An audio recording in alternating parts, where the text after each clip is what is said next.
This is a Medbits webcast. I'm the host, Ramana Namaraju. I'm not Albert Einstein, but I'm pretty good. We have a format for the show that we do introduce some guests, 10, 15 minutes, that talk about the topics of interest of healthcare.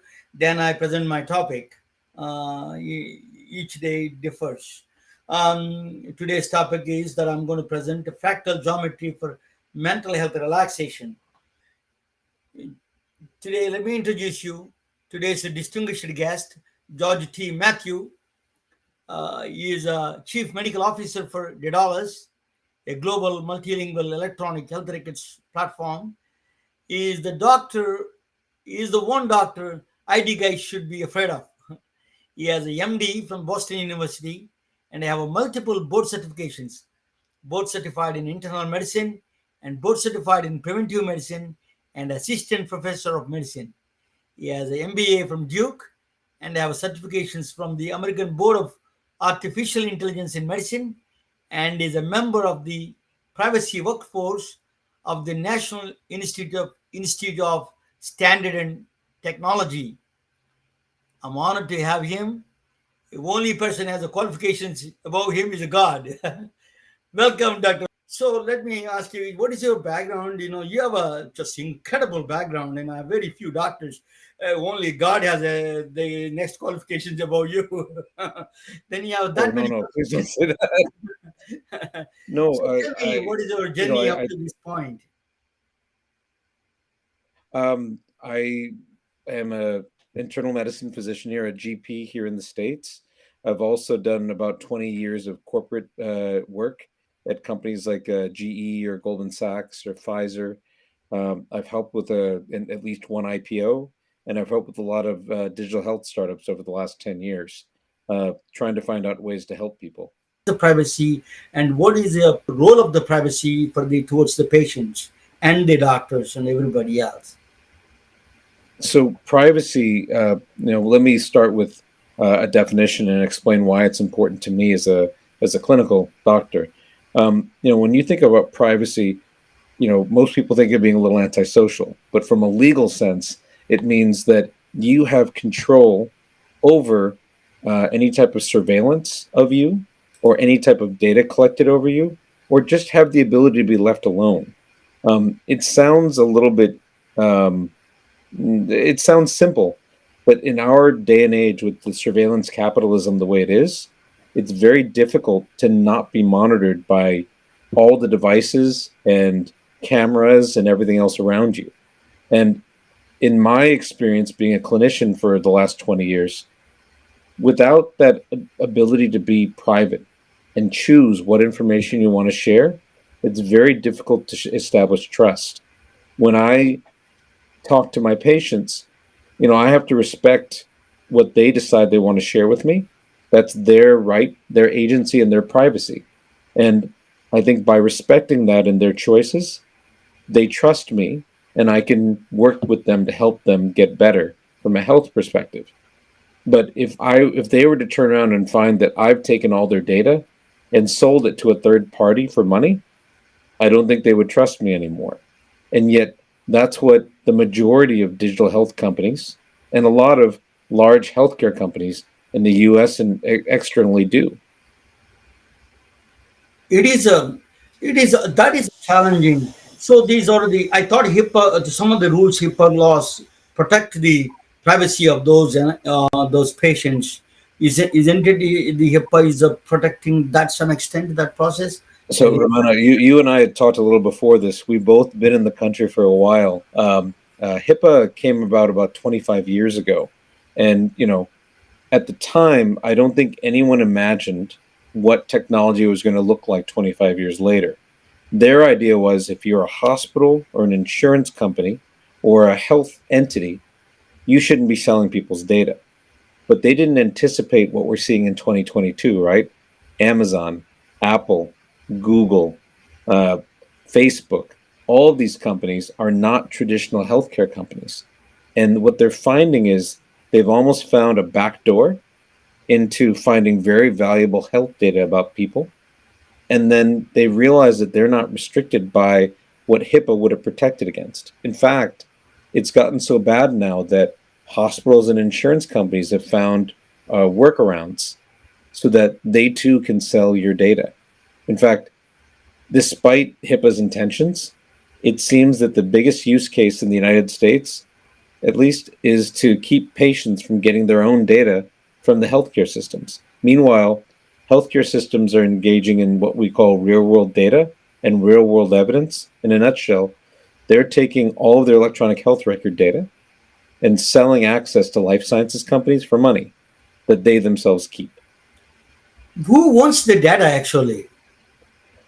At this point, you'd be surprised. You know, the thought is always it's somebody that wants to do identity theft, right? Somebody that wants access to your medical data, your insurance card information, your health records.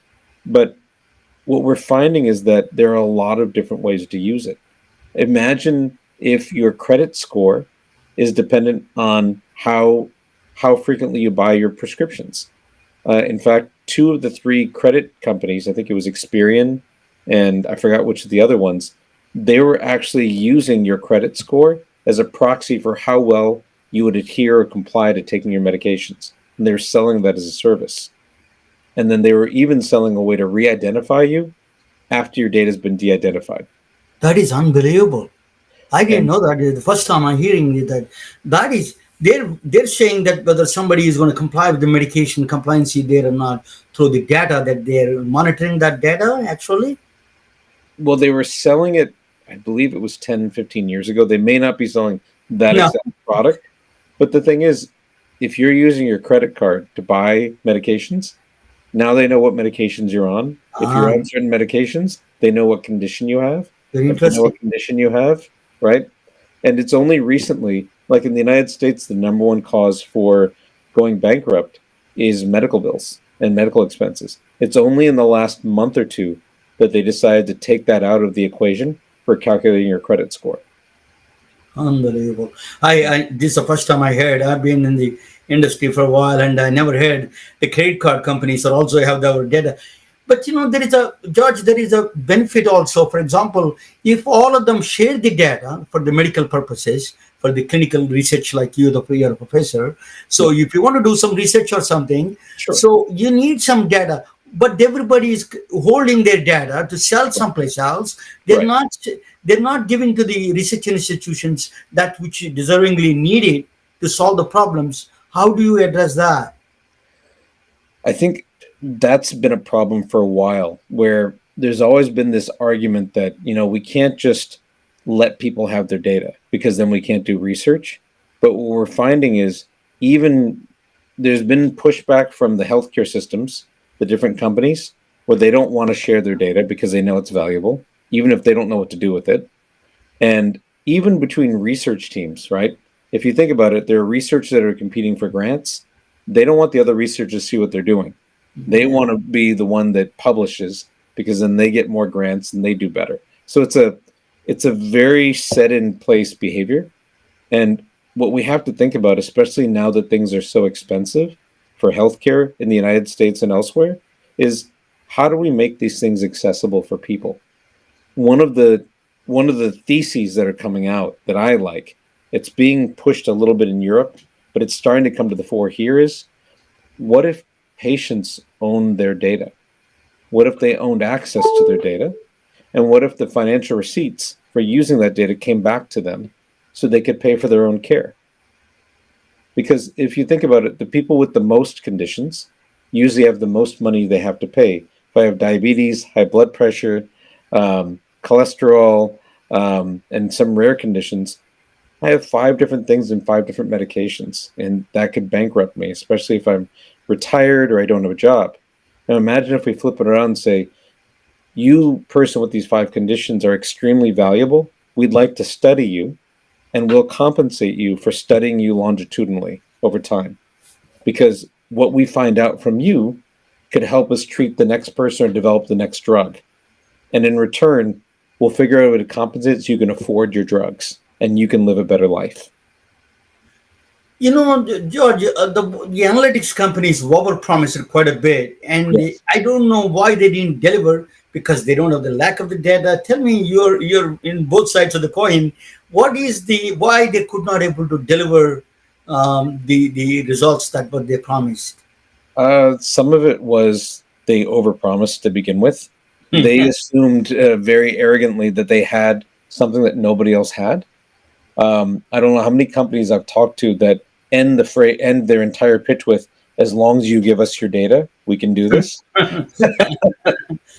But I think the other thing structurally that's a problem is that the data is very dirty, right? It's very low quality data.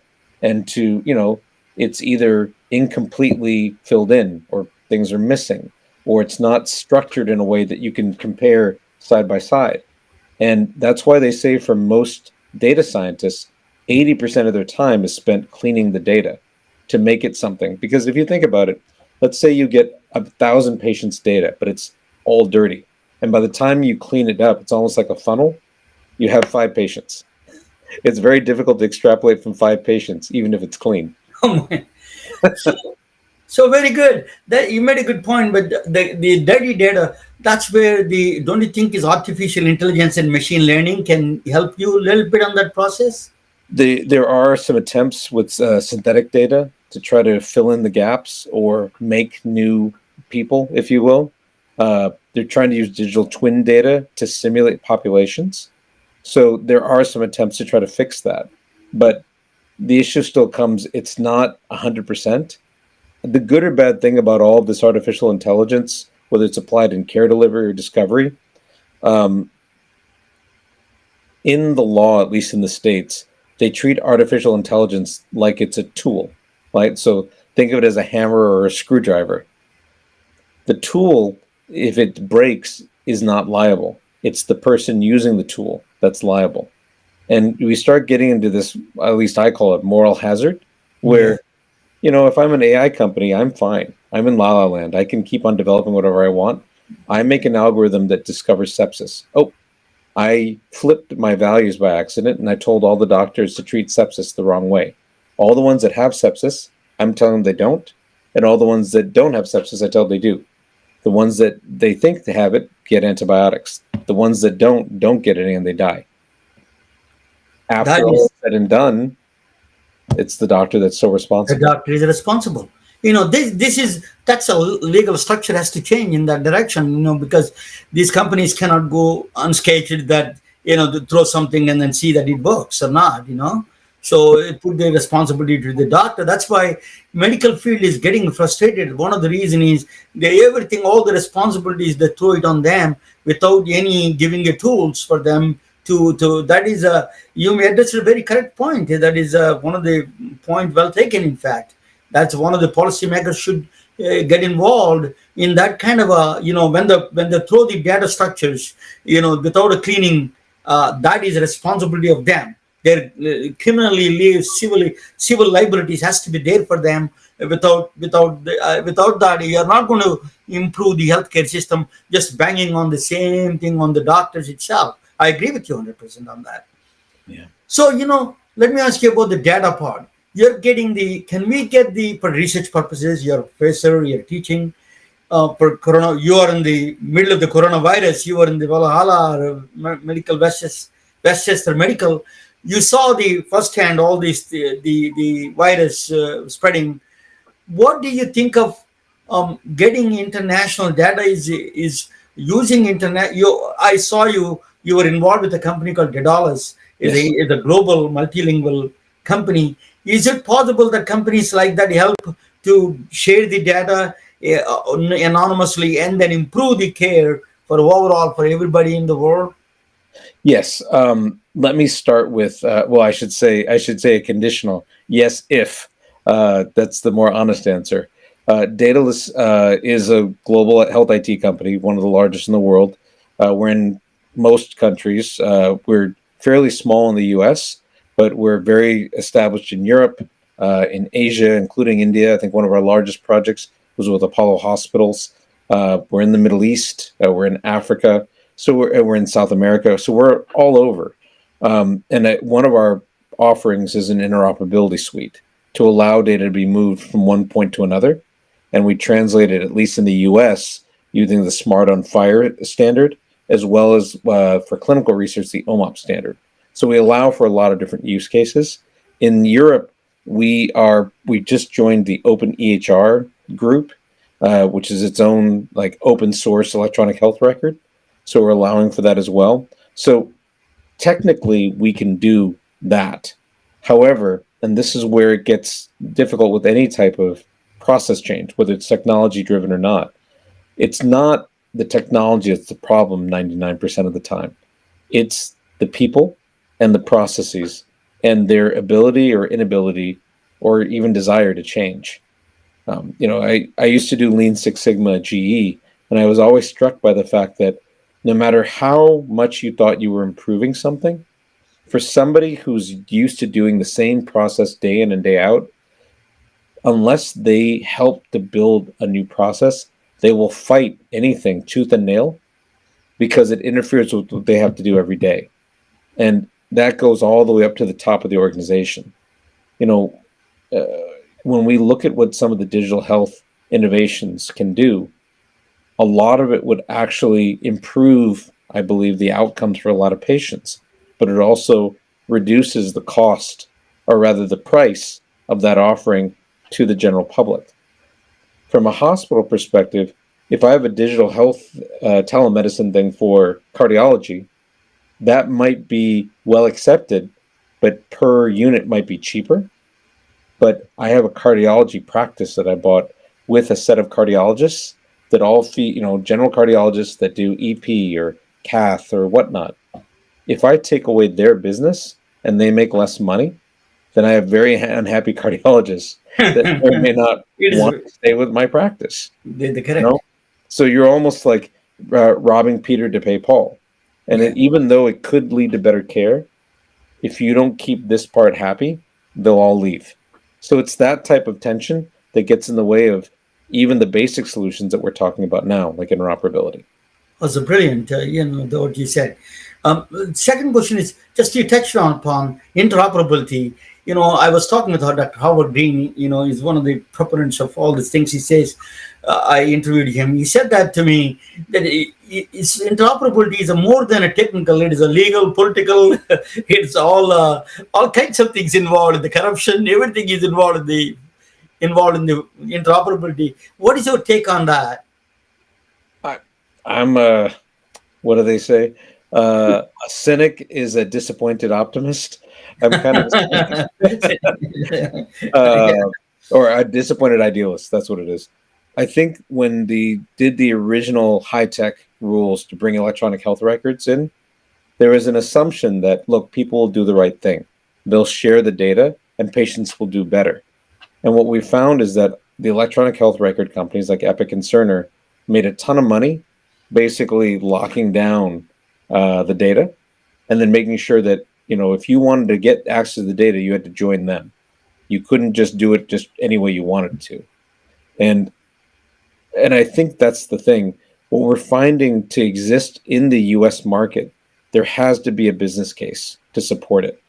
It's not something I like, quite honestly. Like when you look at privacy as an example, everywhere else in the world, the EU, India, China, they look at privacy as a human right. I think just recently, what was it, the data protection law in India was being pushed back after lobbying from Silicon Valley, after being proposed back in 2019. But India's data protection law was seen to be, the personal data protection bill was seen to be one of the most advanced bills out there, even better than GDPR in Europe. And GDPR has been one of the biggest so far. But we don't have that here in the States. What we have in the States is, because it's a business case, I term it privacy at a premium. When you look at Apple, which is now the biggest proponent of privacy in the US, by putting their privacy label on apps, Facebook has lost, I would say, tens of billions of dollars of value just because they can no longer just take data the way they want to. Google has started to make it adaptations as well. So there's a value in it. But what is happening now is Apple's not only charging a premium to use their products to preserve your data, but now they're creating their own ad network system that they will sell their data, your data into, to then make more money. So there has to be a business case for it, or else it won't work here. This last question I'm going to ask you about the international cases, particularly India, is one of the questions I have. They're all is a developing country still. They don't have the infrastructure. They don't have the money for that kind of digital health. What is how do they adopt the digital health? At the grassroots level, like villages and the towns. And I was from a my father is a village doctor. So how do they adopt this kind of a digital health technology in the small areas, small places that they bottom up? What kind of advice you have for that kind of situation? I mean, I think we have to acknowledge the fact that digital health isn't a solution for everything, right? The problem that we've had here in the States is that they make digital health apps for everything, whether it's good or not. Ramana, the case you were discussing before we got on the phone was a very good example of more technology isn't usually better. Um, but I think what we have to look at from the point of view of what do physicians and nurses in whether it's a village in India or a major hospital need first? What are they trying to accomplish? And if it's a better outcome, how does digital health improve that or make it easier for them or cost less? The other kind of technology that I've been looking at, and it's in and out of trend now, is blockchain and distributed ledger. Yeah, Yeah. there are several countries now that are looking at applying it so that even if there's not a hospital or healthcare system nearby, having your own record and being able to pull it so that you have access to it, almost like a personal health record, but decentralized and secure so that nobody else can access it but you, may actually be the best, safest thing for you as an individual, as well as when you see your doctor, who you trust is not going to take your data and misuse it in any way. If we can link that type of system to some of the for-profit activities that are going on now in the States, like participating in clinical trials or grouping people together as virtual networks for some type of health insurance type scheme. I mean, just as an example, imagine having 100 diabetics that work together to manage their glucose and use peer-to-peer networking along with digital analytics to view their glucose, help each other to make sure they're taking their insulin or they're taking their glyburide or their medication, and actually reduce all their hemoglobin A1Cs together. With instead of having 10 doctors, maybe you get it down to one doctor and two nurses. Yeah? Now that group can go to an insurance plan that has a bunch of these diabetics on their books and say, we cost less, we deserve a lower premium. Or better yet, we'll do a decentralized autonomous organization, a DAO, and we'll just insure ourselves. Why are we giving you the money when you're not going to give it to us? We'll set up our own rules as to what we agree to and what we don't as a group. And then as people in the group need help, that money will be distributed accordingly. Well said. That is a question. How this that the data is that what you were saying about the fun. I want to ask you. My son gave a very beautiful way of. He's a neuroscience graduate from Vanderbilt. He said that very interesting about the doctors and present day doctors. He said, "Dad, a person can have all the colors, but he cannot be a great artist, because he has the colors. He's like because you have the data, all the data available. Without a doctor, you cannot create a perfect picture of the health. You need a doctor to create that health picture. So that was the job of the doctor to create the picture of the perfect health of the picture. That's what he said. It's very interesting. So thank you. It's a truly an honor, George Matthew, Dr. Matthew. It is you have impeccable credentials. I'm very glad to spoke with you. It is truly an honor.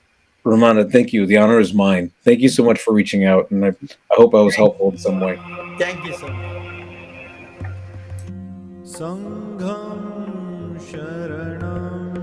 For mental relaxation, Early human civilizations in the East practiced Buddha's teachings, while in the West they performed rituals. One place they mastered the consciousness through meditation, and other place they altered consciousness through psychedelics.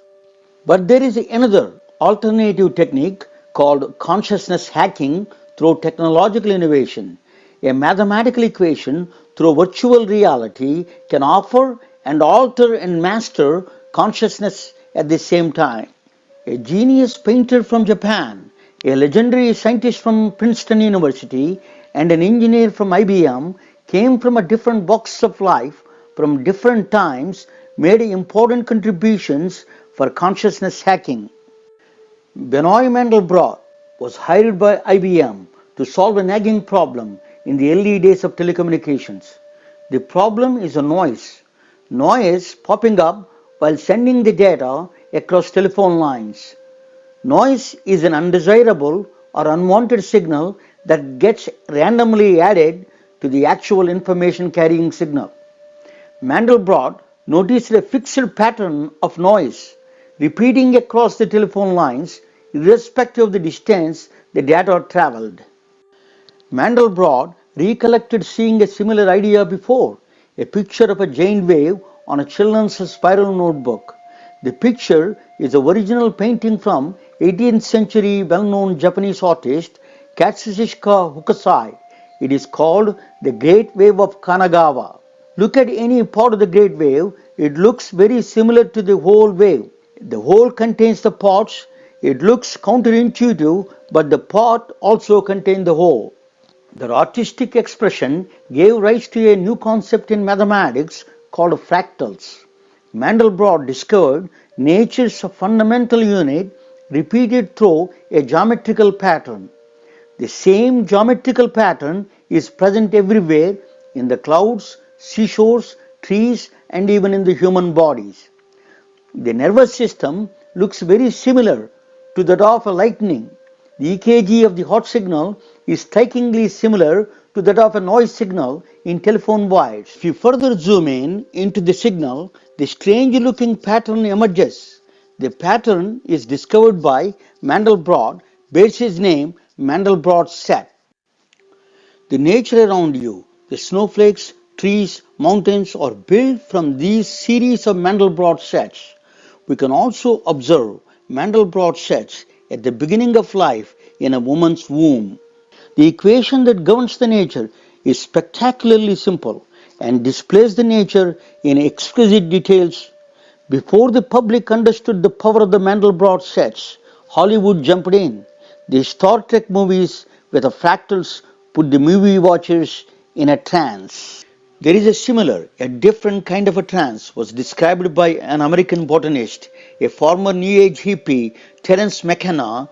He frequently experimented with a psychedelic brew called ayahuasca. He chronicled his experiences through books and videos. Amazonian Indians consumed this brew on ceremonial occasions. Terence McKenna claims this brew produced visual and auditory hallucinations while his eyes were closed. He claimed his experiences profoundly changed his outlook on life. Many of them, and they come pounding toward you, and they will stop in front of you and vibrate, but then they do a very disconcerting thing, which is they jump into your body. They jump into your body, and then they jump back out again. And the whole thing is going on in this very high-speed mode, where you're being presented with thousands of details per second, and you can't get a hold on, you say, my God, what's happening? In recent studies by Johns Hopkins and New York University Langone Special Unit Psychedelic Medicine Center conducted studies with the psychedelic drug psilocybin in a controlled environment. The chemical compound in psilocybin is dimethyltryptamine, in short called DMT. The studies show a single dose of psilocybin dramatically reduced the depression with the subjects of research. Interestingly, the visual hallucinations the subjects describing look very similar to Mandelbrot fractals. In the years before, Albert Einstein published a theory of general relativity, a profoundly mind-bending way of looking at nature. Mass tells space-time how to curve, and space-time tells mass how to move. Gravity is not a force, it is an illusion created by the bodies moving in space-time curvature. Einstein deployed a very different branch of mathematics called non-Euclidean geometry. We don't experience non-Euclidean geometry in our everyday lives. American Airlines pilot explained this phenomena through a tricky example. The shortest route from Dallas to Hong Kong is first Dallas to Seattle, then Seattle to Alaska, then Alaska to Siberia, then Siberia to Mongolia, then Mongolia to Hong Kong. That is the shortest route. But you see on a flat map, it creates an illusion the Hong Kong is directly right across Dallas. But if you combine Einstein's non-Euclidean geometrical concepts with the Mandelbrot fractals, watching in a virtual reality devices, it is truly a technical wonder. It produces mind-feasting, kaleidoscoping patterns where all your visual channels are fully occupied. It puts you in a trance and gives you same bliss without inducing substances.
The fractals are nature's artistic expressions. Now you are in tune with the nature. Welcome to 25 milligram DMT experience without a DMT. Consciousness hacking through technology is a mass mental relaxation technique for modern humans. Thank you for watching.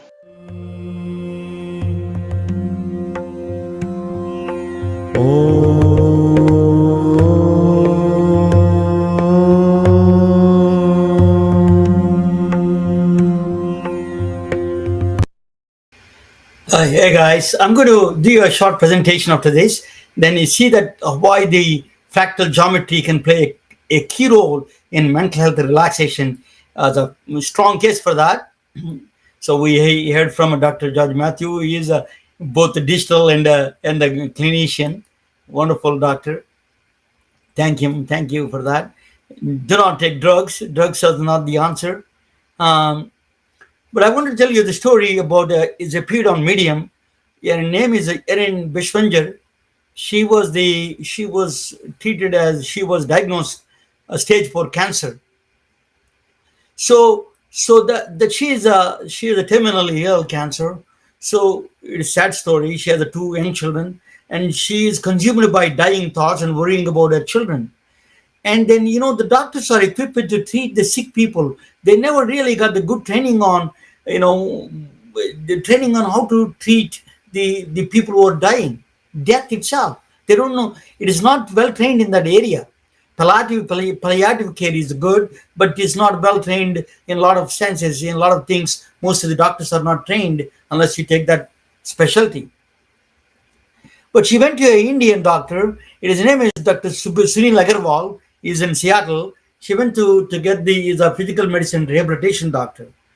He wanted to prescribe psilocybin, but psilocybin cannot be prescribed because it is Schedule 1 drug.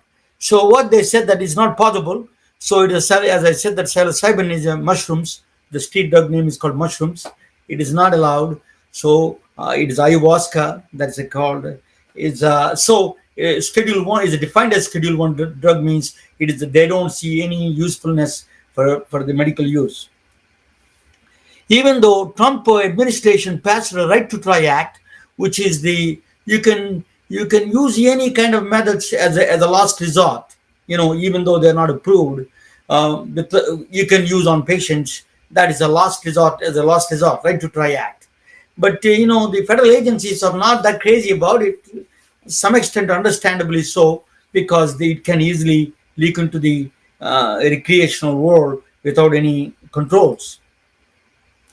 So we have not only Erin Bushwinger is having a problem with the mental health, even with the terminally ill people. Now we are all having a problems with after the pandemic. Entire humanity is going through mental health crisis. Is a catastrophe is on the making. So you see the violence. It is one of the things. It is a long COVID is one of them. Supply chain is a disruption. All this can cause street violence, because one of the manifestations of the mental health is street violence and the racial violences. All of them are manifesting into different kind of violence comes into picture. So that we need to treat the mental health, just a general. I'm not saying treatment. We need to relax people. This kind of we are coming out of the pandemic. We need to find some solutions. So worldwide mental mess. 1 billion people out of 8 billion people have a one way or other way some kind of a mental disease, mental health problem, anxiety disorders. All of them are episodic disorders, even short term. This is a 1 billion people have it. See that it is very dangerous to in that kind of a number. But the thing is, a lot of people cannot go to the. It's a stigma. It's a lot of stigma attached to the another problem is like access to the. We don't have enough psychologists and counselors, addiction counselors. We don't have enough, and then cost. The insurance companies sometimes cover, sometimes they don't cover. It's very expensive. So it is a lot of problems with the mental health area. So we need to. It's not a practical to. Prescribe psilocybin to everybody, but we have to find a solution. What the solution we have is that is what I showed you on the TV. Is that on the video? That is the create an alternative solution to the mental health. You cannot. It's not a treatment. It is a mental health relaxation. I'm not a doctor. You need to go to the doctor and talk with them. If you have mental health problems, but if you want to do mental health relaxation, you have a solutions. You can find a technology can be a great solution there. I'm a great fan of Plato and the Buddha. These are all taught us. They gave a very practical tools how to relax yourself through the technology. You can use technology to understand through the wisdom of these previous the way sages, like Buddha and Plato. So I want to tell you something about there is some correlation between the mental health and the beauty, like surprisingly so. So if you take Marilyn Monroe, Denzel Washington, the right hand side woman is Aishwarya Roy, Indian Bollywood actress. If we strike a line, draw a line in between the eyebrows, their symmetry, the left side looks like almost very close to the right side. That is a bilateral symmetry. They call in mathematics it's called bilateral symmetry. So symmetry is a fundamental loss behind the loss of conservation of energy, law of conservation of momentum. Actually, physical laws are not that fundamental. The laws that you hear, law of conservation, for example, either energy is neither created nor destroyed, is not the fundamental. It came from the loss of symmetry. So there is so that's why we love diamonds. We like to see diamonds, butterflies have a bilateral symmetry on the both wings. We admire all the symmetry, perfect symmetries we admire. That is a beauty comes from the that we humans we have this affinity towards the symmetry itself. So there is a OCD, obsessive compulsory disorder. They call people. If I had a friend in Philadelphia. I don't want to mention her name, but she is perfect in everything. She puts together, everything in the refrigerator, everything order. If you change a little bit, and she goes nuts. so OCD is all this. Until now, the new research they used to think is a biological disorder or psychological disorder, but they wanted to no, it's a psychological disorder. They used to think now the new research showing that OCD could be evolutionary genetic disorder because the extreme need for symmetry. That's what We came from savannas that we want to see familiar faces, because if you see anybody that, if you see the anything symmetry, you can easily recognize what is the next. If you see half of that face, the next half of the face. If you see the line, you see the next of the line is a line. You know that. So that is you can assess the situation of the danger and threats. So symmetry is also involved with the sex. Sex is connected with the depression. For example, symmetry. So they say they did a research on the orgasms of women, and then they found out a woman have more orgasms with the people with the facial symmetries are much better, with the left side equal to the right side of the bilateral symmetry of the man.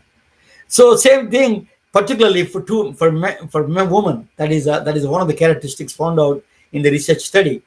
And the people who have asymmetric characteristics, they go through a depression. They show aggression. That's why you see all the villains in the movies are asymmetric faces. They got a one eye left, one eye missing, or something like that.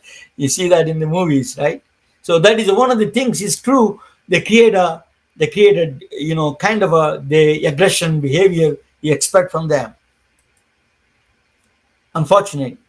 So these laws are discovered by Emmy Noether, a physicist, a mathematician, and a physicist in the 19th century, late 18th century. She was from German mathematician. She moved to Philadelphia, in fact, and then she died in Philadelphia right after moving.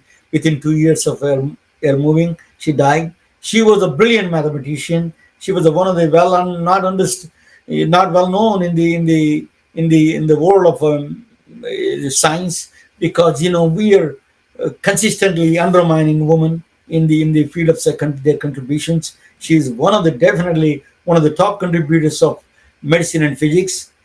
Physics and mathematics that indirectly related to medicine. They're all fundamental to medicine. So but by the way, the laws of nature, the conservation laws, for example, the law of conservation of energy came from the laws of time. For example, the time symmetry. That means if you throw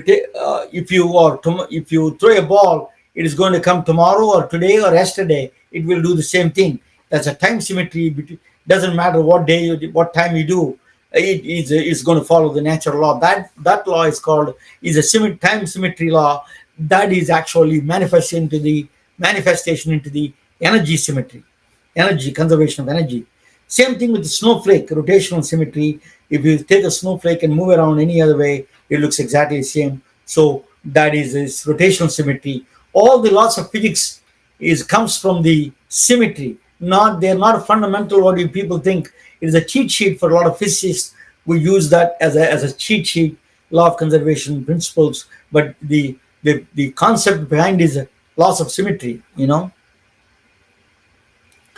So nature itself exhibits a lot of symmetry. You see in the flowers, even the honeybees prefer a flower with a beauty, radial symmetry. Actually, it prefers it's not just honey, it is also prefers the beauty, the honeybees.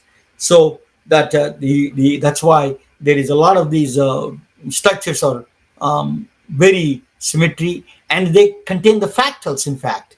So you'll see the nature's beauty is like a high definition. The fractals use, or if you see on the left hand side, it used to be old TVs. They used to see blurred image. On the right hand side, high definition TV, you can see crystal clear images. That's what the fractals does. Fractals create that kind of a simulations, very clear cut pictures.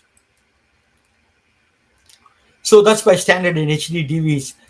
So fractals, nature embedded the fractals, and then the fractals come out of the symmetry itself.